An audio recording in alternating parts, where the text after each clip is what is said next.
Ahora, que ellos ejerzan una presión, yo creo que sí, o sea, es que mira, yo creo que el Congreso ahora eh, ha demostrado la llegada de tanto influencer y de tanto opinador digital, por así decirlo, que llega al Congreso, nos ha demostrado que el trabajo que se hace es un trabajo escalonado, o sea, tú arrancas metiéndote allá, difundiendo lo que haces.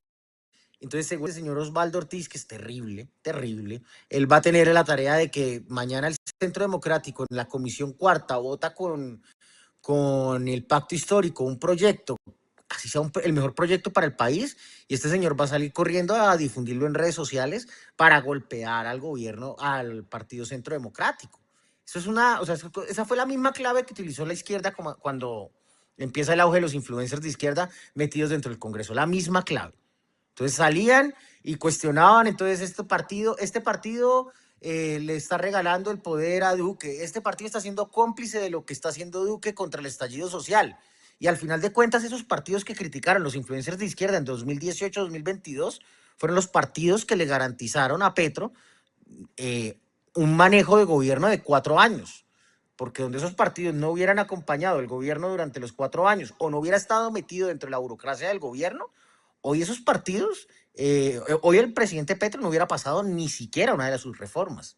Entonces, como recuerdo muy bien que muchos de los personajes que se hacen famosos en redes sociales, de social, cuestionaron ampliamente a partidos como el partido de la U. Pero el día lunes, transición al llamado a presidencia, fue el señor Antonio Correa, heredero de la Gata, fue a recoger al presidente Petro. Y Antonio Correa, el heredero de la Gata, siendo uno de los senadores claves del partido de la U, clave de Petro, y adicional a eso, se mantiene dentro del gobierno y ahorita dicen que ya está metiéndose en las negociaciones del partido de la U para mirar qué le van a dar en este gobierno. Entonces, esos influyen en ese papel. Seguramente Osvaldo Ortiz y todos estos influencers de derecha y de extrema derecha del proyecto de las Priellas, el papel que van a tener ahorita es también golpear al Centro Democrático, porque al final de cuentas, ellos saben que si quieren crear un partido de derecha, necesitan sí o sí el aparato del Centro Democrático. Porque si no, no hay cómo. Si no, no hay cómo. Es que no hay voto ni hay gente para tanto partido que hay en Colombia. ¿Sí? Y yo creo que Abelardo no representa 13 millones de votos. Por eso yo no considero que esté surgiendo o que ya haya nacido el fenómeno del abelardismo. Yo creo que en Colombia solamente existen dos fenómenos que son el uribismo y son el petrismo.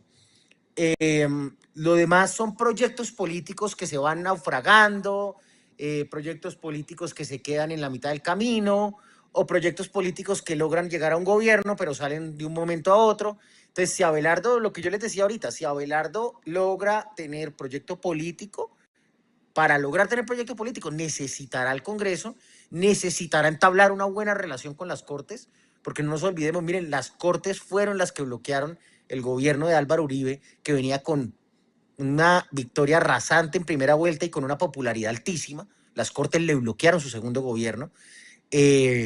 Y si Abelardo no logra tener esa buena relación, tiene que tener buena relación con los gobiernos locales. Uno de los errores más grandes del presidente Gustavo Petro fue su relación con los gobiernos locales. Entonces, si Abelardo no logra entender la institucionalidad, no va a lograr construir proyecto político. Pero pues el interés es construirlo. Y en ese interés de construirlo, yo lo que estoy viendo es que está aplicando la misma estrategia que se aplica en 2018 cuando se da el primer auge como de grandes influencers que llegan al Congreso. Está aplicando esa misma estrategia que aplicó en su momento la izquierda, la está aplicando ahora él. Pero pues la izquierda en ese momento la aplicó para cuestionar al opositor. En este caso, lo que van a hacer es cuestionar al propio al que está dentro de la coalición de gobierno, pero al partido que necesitan empezar a difuminar, a dividir, con el fin de lograr construir el propio proyecto político. Sin embargo, la apuesta ahí, eso es muy arriesgado. Eso es muy arriesgado porque yo que siempre he pensado, y lo he pensado desde hace ya mucho tiempo, que Uribe está en los últimos estertores de su vida política, cada vez me sorprendo más de lo que termina logrando. Entonces yo termino diciendo, bueno, el señor Uribe, que se vio hace un año contra las cuerdas en el proceso Cepeda. En marzo da un golpe en la mesa, pone la bancada mayoritaria de la derecha, le saca una cantidad de votos impresionantes a Paloma Valencia y logra ahora darle una primera advertencia. Yo no lo llamo golpe, yo digo una primera advertencia de las PRI, y es que todavía están vigentes y que todavía están vivos. Diego, ya para finalizar esta conversación, yo quisiera preguntarte qué nos dice en los nombramientos o la designación de los últimos personajes, o bueno, del gabinete de este gobierno entrante, este gobierno electo, sobre esa forma de gobernar que vamos a ver, sobre esos pesos y contrapesos y sobre el papel también incluso del uribismo, porque hasta el momento parece que se queda por fuera incluso del gabinete, si pensamos que pues Paola Holguín, aunque viene del uribismo, pues ya ha renunciado al partido. Bueno, el gabinete para mí, hasta donde va la construcción, tiene un par de nombres técnicos o nombres muy técnicos, y tiene muchas figuras que a mi opinión personal son figuras que se han puesto en cargos porque, uno, apoyaron a Abelardo, y dos, representan algo, y es una oposición férrea al proyecto de izquierda. Para mí eso es Vivian Morales. Ella apoyó a Abelardo, apoya el proyecto de Abelardo, su esposo es bien importante dentro de la estructura, o ex esposo, pero Vivian Morales en educación para mí es más una declaración directa a Petro. Y es como esos avances, ese cuento de la educación que usted tiene, acá cambia con esta visión. Omar Bula, el canciller, es una declaración clara de decirle a Petro o a la izquierda y al gobierno que sale: para ustedes Estados Unidos no importaba, para mi gobierno no solo importa, sino lo que importa es el proyecto republicano del presidente Trump. Entonces hay muchos nombramientos que son así, confrontativos. Hay un par de ministras que, de los últimos que ha nombrado, que son técnicos, que la de Minas, si no estoy mal. Y ahí está la cuota burocrática. Elsa Noguera es la representación de la cuota de los Char, a Cambio Radical, la cuota de Juliana Gutiérrez en deporte.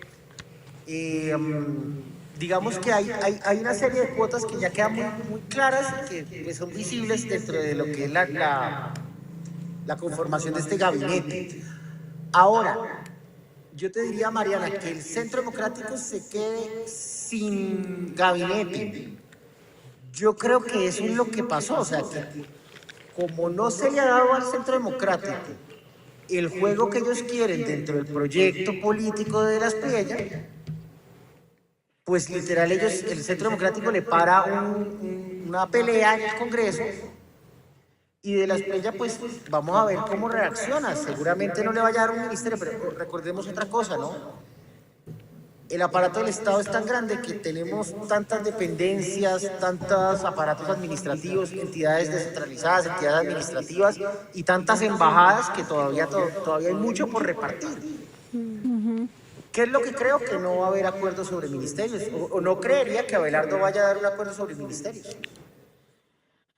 Sí, pues sí, bien difícil eso, porque es la forma que él ha dicho en la que va a gobernar. Incluso también lo ha repetido el ministro del Interior, Rodrigo Lara, pero al final es como, y eso le sirve para poder lograr el respaldo que necesita a la hora de pasar sus reformas, sus proyectos, sus iniciativas en el Congreso. Si un gobierno no reparte ministerios, no reparte mermelada, no puede gobernar. Diego. Sí, un gobierno sin mermelada no gobierna. Como un congresista sin gobierno no sobrevive a 2 periodos políticos. Entonces, esta gente literal a lo que va es al aparato del Estado. O sea, mira que ahorita hay una pelea que se está empezando a desatar otra vez en el Congreso y es la elección de Contralor. Ya están diciendo que el gobierno está pidiendo retrotraer la lista, los partidos se están oponiendo. Pues, ¿qué es lo que pasa? Que es que la Contraloría, la Procuraduría y la Fiscalía tienen son los órganos de control con los aparatos de Estado más grandes. Entonces, pues obviamente esta gente, los políticos pelean eso porque es que no hay político que sobreviva a dos periodos sin gobierno. ¿Y eso qué significa lo de retrotraer la lista de candidatos a Contralor? ¿Y por qué el gobierno quiere eso? El gobierno dice que quiere impulsar a un señor de apellido Sea, que en las calificaciones o en el proyecto, o sea, la elección de Contralor tiene como una evaluación. En esa evaluación te computan una prueba, te computan tu experiencia y te computan como tu trayectoria, tu experiencia y tus publicaciones académicas, si no estoy mal. Sobre eso te califican un puntaje. A partir de ese puntaje, tú vas de 1 a 100, digamos, los primeros 100. Los mejores 10 quedan en el listado final de elegibles y ese listado final lo debe votar el Congreso en pleno ahorita en la posesión de Abelardo de la Espriella, o sea, unos días después de Abelardo. Si lo que quiere Abelardo es retrotraer esa lista, que ya la demandaron, dijeron que la lista, que había candidatos que no cumplían requisitos, que no sé qué, tráigame la lista otra vez y quieren impulsar y meter el nombre de Sea, que es el candidato de Abelardo, supuestamente. Los partidos no quieren porque es que los partidos saben y conocen esto. Los partidos conocen el listado de 10 desde hace 3 meses o desde hace 2 meses. Ellos ya saben, mira, en el Congreso los candidatos a Contraloría llevan haciéndole lobby político, pleitesía de reyes a los congresistas meses. Entonces uno dice, esta gente ya prácticamente tiene acordado quién es el Contralor y cómo se va a repartir la manija de la Contraloría. Entonces, obviamente los partidos ahorita no quieren. En el momento en 2022 pasó lo mismo. Ya habían acuerdos. Roy, cuando se intentaron oponer a los acuerdos y el presidente Petro intentó poner otro candidato, Roy tuvo que mediar todo el acuerdo político y Roy tuvo que solucionar todo el acuerdo sobre la Contraloría. Media el acuerdo político, media los acuerdos transaccionales. Carlos Hernán Rodríguez queda electo. Se elige mal y tienen que volverlo a elegir después. Entonces, con Abelardo está pasando lo mismo. Acá lo que va a tener que pasar es que Abelardo, que si bien no va a tener la presidencia del Senado, tiene que establecer quién es la cabeza de su bancada o quién va a ser el vocero legislativo de la bancada. ¿Qué creería yo, según lo que él dijo ayer allá en un video, es Enrique Gómez? Pues que Enrique Gómez le tocará empezar a hacer el lobby y la transacción para lograr llegar al acuerdo con el señor Sea. Yo siempre lo digo, Paola, suena horrible hablar así de la política colombiana, del Congreso y de la democracia, pero esto es lo que hay. ¿Sí? Esto es lo que nosotros tenemos. Lobby, transacción, mermelada, cuota burocrática y todos los discursos de meritocracia, todos esos discursos se quedan ahí. O sea, yo me quedo y siempre sostengo eso, o hasta que no hayan reformas políticas profundas y reformas laborales profundas en este país, esa plataforma que inventó de la Espriella para el trabajo de meritocracia, que fue la misma que inventó Petro, que fue la misma que inventó Duque, la misma de Santos, todo eso se queda en palabras, porque acá hay una estructuración política y por eso es que se debe y se ha pedido y se ha venido buscando desde hace muchos años la reforma política, la reforma al sistema político colombiano, porque si el sistema no se reforma, lo que nosotros tenemos es un círculo, una espiral viciosa que no cambia y que no va a salir nunca del mismo punto. Es un congresista casi que pidiéndole al gobierno, un gobierno dándole al congresista, el congresista acomodando allá, el gobierno acomodando acá, y así en ese círculo nos manejamos sin importar si es izquierda, derecha, extrema izquierda, centro o la persona que llegue al poder. Bueno, pues ese es el panorama, como dice Diego, eso es lo que hay y veremos entonces cómo sigue pues manifestándose ese pulso en el Congreso de la República, porque además como muy bien lo recordaba Diego Pedraza de Páez, vienen otras discusiones que serán bastante interesantes en el legislativo. Por ejemplo, la elección del nuevo Contralor, también la elección del nuevo presidente del CNE, la aprobación del presupuesto, la presentación y aprobación del presupuesto general de la Nación, la reforma tributaria que seguramente también el gobierno electo presentará. Ya ayer el gobierno en ejercicio presentó una que es muy difícil que pase, pero viene entonces el otro proyecto al que el gobierno electo quiera también radicar, y veremos entonces esto, cómo se va dando estas discusiones, cómo se van dando allí en ese escenario. Muchísimas gracias, Diego Pedraza de Páez, por estos minutos aquí en De Frente. Gracias a ustedes. Chao, Paola. Chao, Mariana. Chao, gracias. Bueno, y chao también a todos, porque ya se nos acabó el tiempo. Mariana, muy interesante estas conversaciones, entender un poco qué está pasando dentro de la derecha colombiana, el uribismo contra el abelardismo. Le tengo para finalizar un video muy cortito de el influencer, uno de los influencers que el Centro Democrático ha señalado como quien está presionando y quiere destruir al partido, uno de los influencers de Abelardo, respondiendo. Él dice: el Centro Democrático nos perfiló. O sea, que esta vaina, esta pelea va para largo.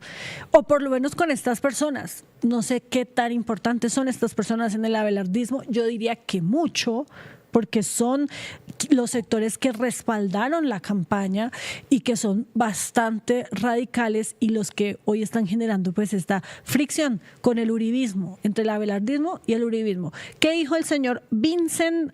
No me acuerdo el apellido de él. Vincent Ramos, creo que es.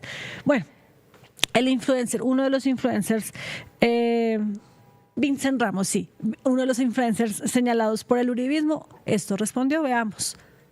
Atención, porque el Centro Democrático nos acaba de perfilar y me llega información que tiene más ataques contra nosotros. Ahora, no sé si físico o mediático. Por algo los zurdos prefirieron aliarse con ellos para atacarnos. Porque unos perfilan y otros disparan. Pero lo único que les diré es que no me van a callar. ¡Que viva Cristo Rey! ¡Firme por la patria! Oiga, esta gente es demasiado radical. Además, qué absurdo eso de que los zurdos se aliaron con el... Ay, por favor, señores, de verdad, cojan oficio. Nos vemos sí, mañana, Mariana. Nos Chao. vemos mañana 8 a.m. Gracias a todos y todas. Ayúdanos a seguir con nuestra labor periodística a través de nuestro NECI 310-779-3518. Lo hiciste artísticamente y lo hiciste con las víctimas, que eso es un mensaje a dar. Caminamos juntos, todos con el progresismo por las calles defendiendo el plebiscito por el sí. ¿Cuál es la capacidad de generación de vivienda? ¿Los subsidios para quién son? Diciendo que le vamos a quitar los privilegios a los políticos. La política no descansó este fin de semana. Con estos personajes señalados por corrupción. Sí, señora, sí, señores. Llega la central. Este espacio semanal que hemos concebido para reflexionar sobre asuntos coyunturales. Allí vivía la familia de Pablo Escobar Gaviria.